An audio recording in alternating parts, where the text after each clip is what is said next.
You alright? My name's Paul, I've got autism, and I make random videos based on my version of autism, the way my head works, and I stick the videos on the internet just in case you fancy giving them a watch. And I hope you're doing alright. I'm in an alright mood today, which is rare, I know. Um, I'm usually always moaning. But you know what? It's not going to last forever, so I'm just going to make the most of it. I just feel quite, at the end of a sigh, where you just and you just breathe out. I've just kind of got that no energy, whatever sort of feeling going on at the minute because work's been busy, and I kind of feel like I'm coming to the end of this absolute manic season of work. And this week isn't too imposing, so I'm just riding the wave of calmness, I suppose.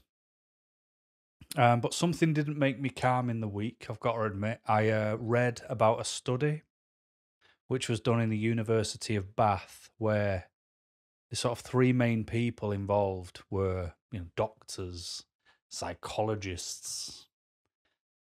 And the whole point of this study, the outcome was they were saying that autistic people who were diagnosed, it doesn't matter basically what age you're diagnosed, it does not significantly impact your quality of life. That was the outcome. And when you read between the lines and you just want to get the main part of it out, what they're saying is it's not the age you're diagnosed, it's how you manage your autism. Now, not to blow trumpets here, but that's what I say.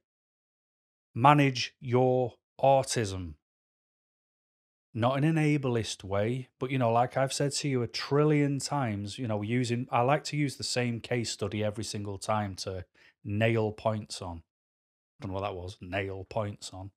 But I don't go to a coffee shop at noon on a Saturday because I manage my autism. I know that will bother me because it'll be so busy. There'll be nowhere to sit. There'll be kids screaming because kids scream for some reason. The town centre will be busy. The sun will be in its highest point at midday, and I hate the sun.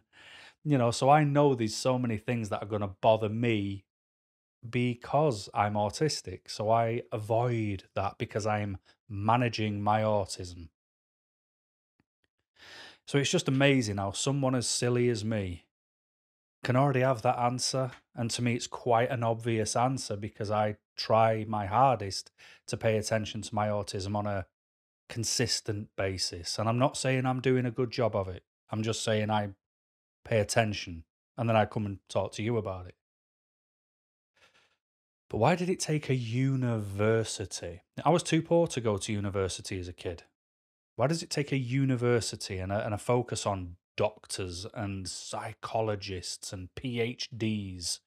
The things which ultimately, with all due respect, is what the neurotypical world care more about. I don't. I don't know.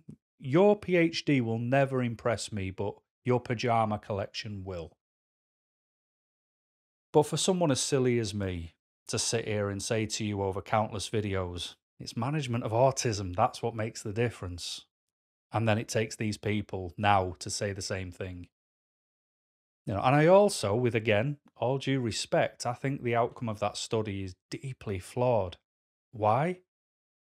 Because if you read emails that come into my inbox, and if you've ever emailed, do not worry, I will never, without permission, share any details of any of the things you share. But when I read about people who have gone through life, been married, had children, had whatever job they had, and now they live in a one-bedroom flat in a rough area, struggling to afford to feed themselves because they're giving their ex-partner and child support, which is correct, but then the ex-partner won't even let them see their children because they're too weird.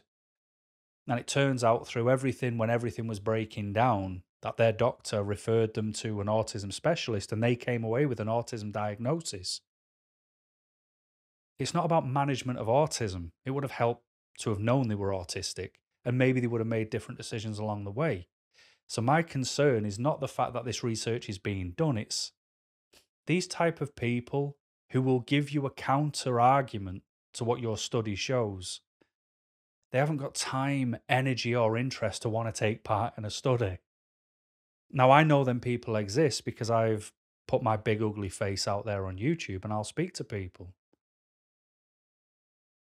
But there isn't an energy for people, even like me, to take part in research because it's going to be done by people who don't understand me anyway. What's the point? And again, it's just another one of those things. For me, as we all know, I'm not a fan of 99% of research that's done in autism because it's always one-sided. It's always done by people who are not autistic, and it always follows an agenda or an ideology. Instead of treating it with neutral lenses and going, let the research find its own findings. So it's a bit of a shame that, I'm still sat here in June 2023 talking about things I've already said personally without any research, apart from paying attention to me. But never mind, we'll move on. And that's not to me pat myself on the back or blow my own trumpet or anything. It's just a fact, and it's bothersome because I'm not learned, educated. I'm just a guy who is autistic, who pays attention to that. And I think that's where my answers come from. But anyway, carrying on with autism themes, which is hopefully what I try and do anyway, I want to talk about self-preservation and why that is not selfish. And it's, again, from a solely personal perspective. I can't share perspectives I don't know. But for the longest time, I didn't see that paying attention to everybody else except me was a problem. I saw if I ever put myself first, then I was being selfish and I wasn't considering the needs of others. Basically, how dare I focus on me when there are other people out there in the universe? And it wasn't because I thought low of myself, not at all. It was more, I'm already pretending to be someone for everybody else. So being someone for everybody else wasn't a far stretch. It was the same thing. So when I look back in my history, with friends, before there was mobile phones, I was the friend who knocked on friends' doors to see if they were coming out to play because that's what you do. When I was older and mobile phones came out, you would text friends, you would try and arrange to meet up with people, you would ask how people are getting on, what are you up to, how are you doing? That was me. I did the work. I was always the person trying to keep everyone together without realizing maybe people didn't want to be kept together. I was always the one asking, how are you? Nobody said, I'm fine, thanks. How are you? They just go, yeah, I'm all right. They took, I gave. And in the end, I've told you before, but I worked away. I was in Edinburgh at the time, and I'd hit this burnout and didn't know it was burnout. And that's where the doctor basically gave me a sick note for 6 weeks, and it wasn't dated. It just said 6 week, stress sick note, whatever they're called. And she said, I'll leave the date blank for you. The day you feel you need to use it, you write it in yourself. And I couldn't do it because that would affect my manager's bottom line. And I left a cushy job in the fire service as a trainer, which I took up after I became injured. I left that job to help my friend because he got in touch with me and said, I need someone I can trust. And trust to me is everything. And I went up there to help him because he trusted me. And then through the way I was treated up there, not viciously, it's not like he ever said anything bad. He just didn't have any interest in my well-being as a person or a friend. And I still didn't cash in that sick note because I was worried about his bottom line And at the end of that year, he got a £17,000 bonus. I was on £6.50 an hour. And you know how much of that bonus he put in my hand? None. And we're not friends anymore. We've never fell out, but I remember how I was treated. And I didn't appreciate that. You know, all he had to do every now and again was just say, "And how are you, Paul? Do you want to do something tonight, Paul? Do you want to go anywhere? Is there anything you need? I'm nipping out. Is there anything you need?" Never once was I asked any questions, and I'd left Manchester in England to move to Edinburgh in Scotland to work for him because I wanted him to do very, very well.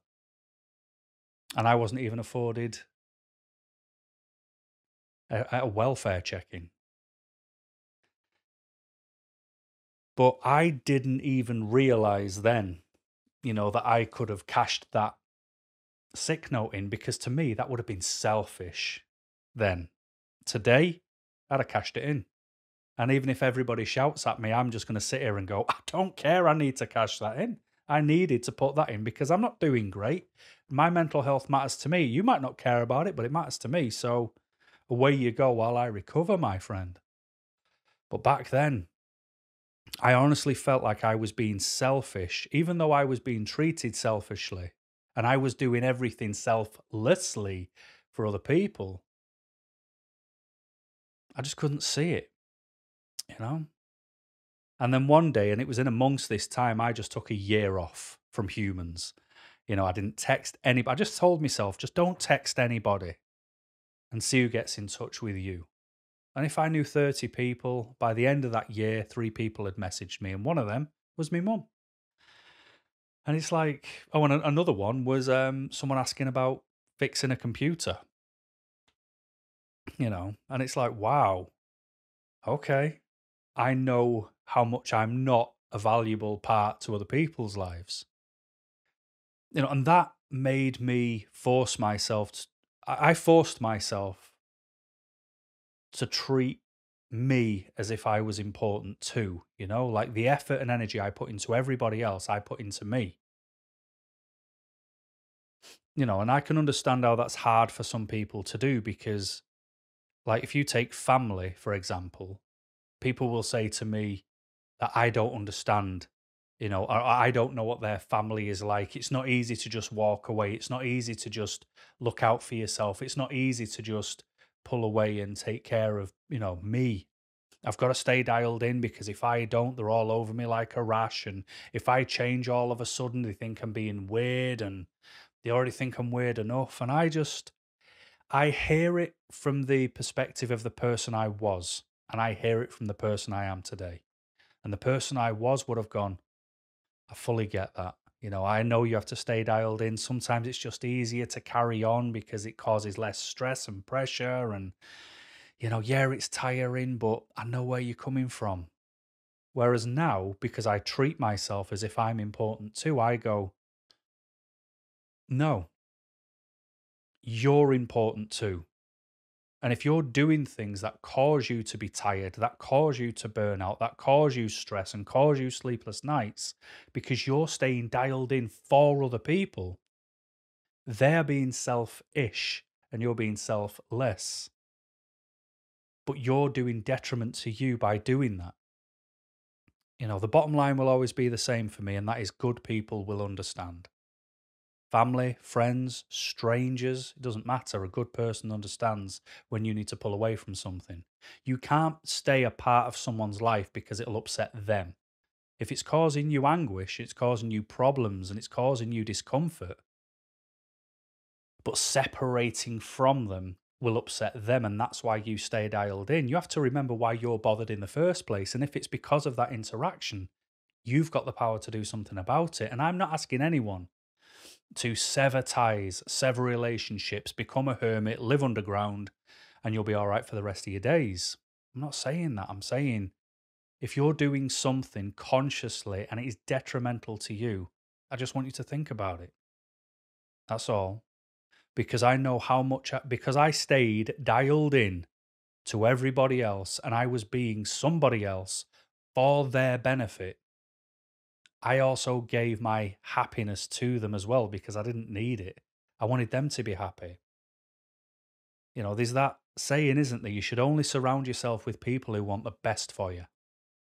I'm that guy. I want the best for everyone. You will never have anything I'm jealous of. The only time I'll be jealous is when you have complete freedom, because that's all I want. I want to be able to sleep at night. I don't want to go to work. I'm in the greatest position I possibly can be right now. I've got the best boss, the best line manager, a comfortable team. I know my job inside and out. But if you said to me, Paul, here's enough money to not work again, I wouldn't take the money and then carry on working. I would instantaneously be on the phone to my boss and say, I am sorry to land you in it as quick as this, but I can't do this anymore. I deserve to live for me now. Because I'm important too.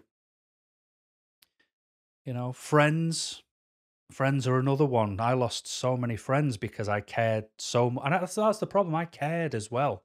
I wasn't doing it because it was an act. I genuinely cared and wanted people to do well. And when I say, I was somebody for everybody else and I didn't put my interest or happiness before theirs, that's true. And then I look at, I genuinely want the best for people. You should only surround yourself with people who want the best for you. But everyone I was surrounded by never wanted the best for me. There was a time I was round at this other friend's house and his older brother worked in this factory or this warehouse, as did another friend of mine. And I'd asked my friend, is there any jobs going? I was penniless. I had absolutely nothing to my name. I was willing to take almost any job, and he worked in what appeared to be a nice enough place, And I said, is there any jobs going? Anything at all? I don't care if it's for 4 hours a week, anything to start me off. And he goes, nah, mate, there's no jobs going. Sorry. I was like, oh, okay, cheers anyway. But when I was round at my other friend's house and his brother was there, he works in the same place. He said to me, he goes, oh, you're right, mate. Are you working yet? And I went, I'm not, mate. I said, I even asked, what his name was, if there was any jobs going at your place. And he's like, and I said, he said there isn't any jobs. And he went, what? There is always jobs going at our place. Always. Do you want me to get you an application? And I said, no, get this, because the friend who lied to me and betrayed me and didn't want to help me, I didn't want to work where he worked to make him uncomfortable. What's wrong with me? Thankfully, I'm not that person anymore and he's not my friend anymore because I don't need people like that in my life. They're not friends. But the amount of selfless behavior I did for other people who were selfish. And anytime I thought of doing anything self-preservative for me, I assumed I was being selfish because I wasn't giving to people, and I'd done that all my life. But it's important to listen to yourself, because this world we live in, it's not my world. I say it all the time. I'm a passenger in a car and I don't get control over the destination we're going. That is the world to me. I'm living by somebody else's design and I'm just along for the ride, and I just hope that their design doesn't get too complicated. But what a world we live in today. It's very complicated.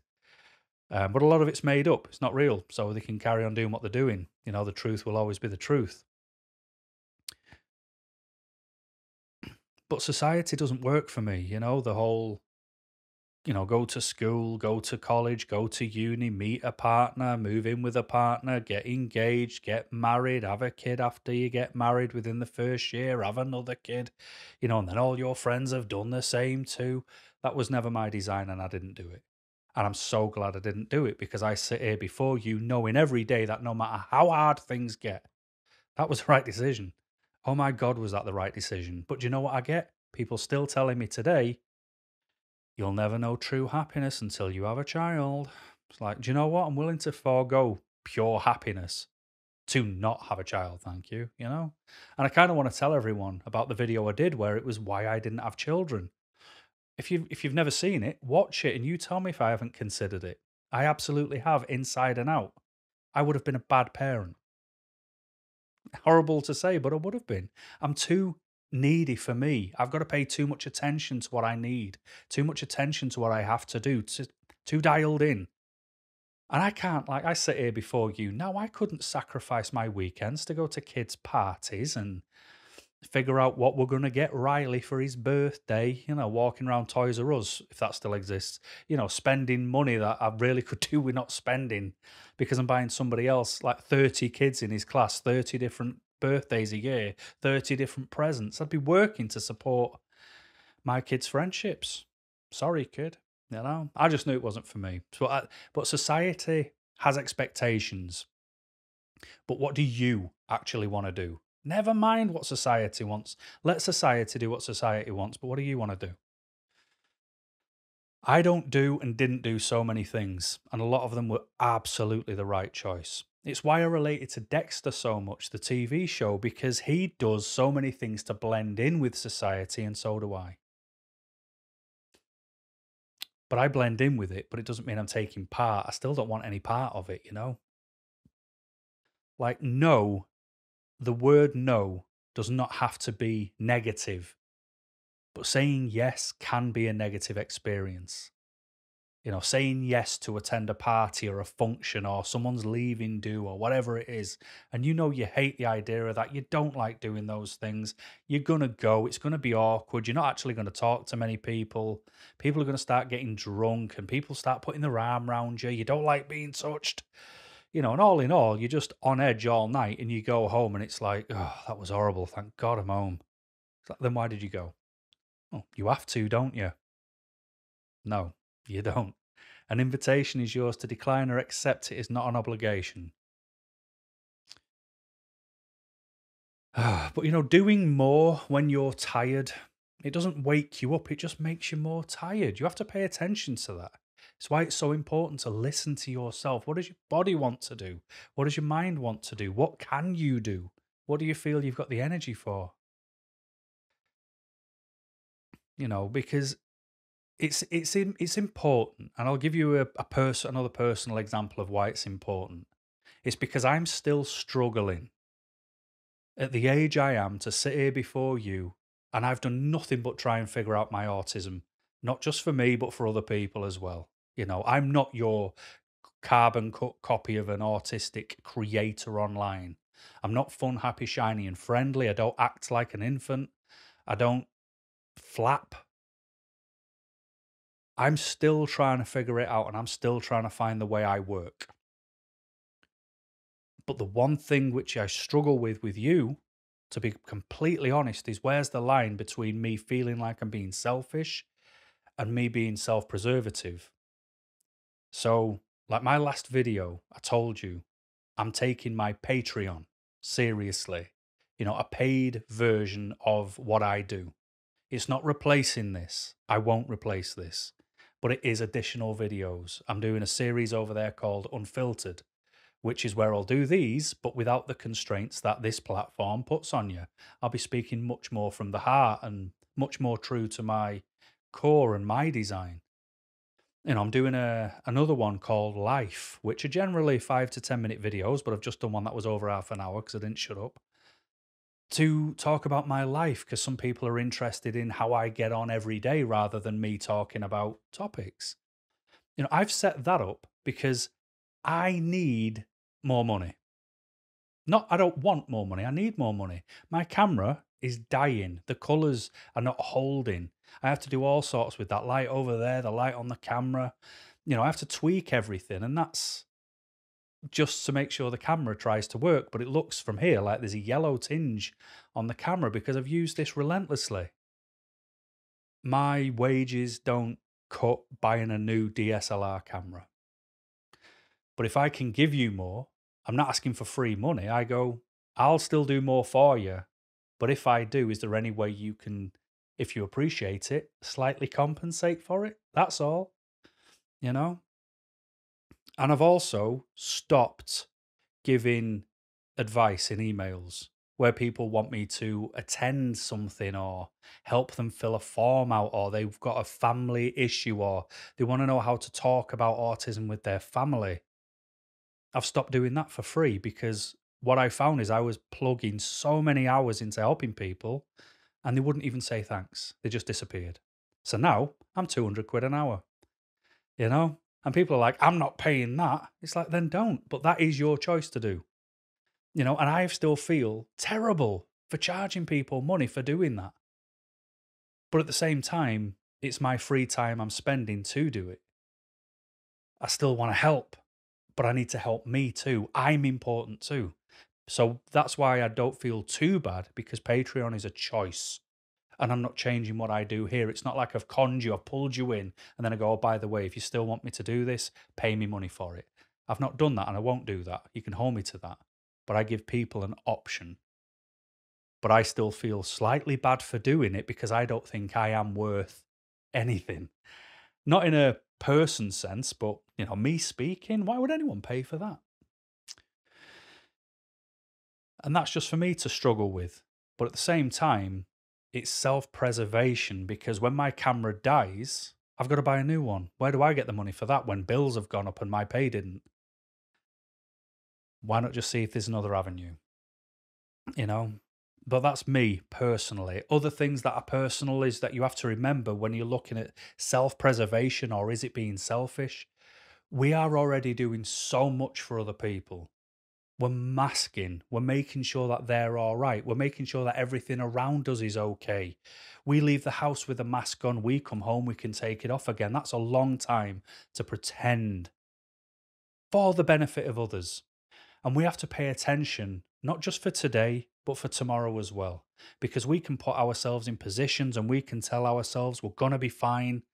Like I said a minute ago, with going to events, functions, christenings, somebody's leaving do, whatever event is going on or whatever you're needed for, you will take part in that.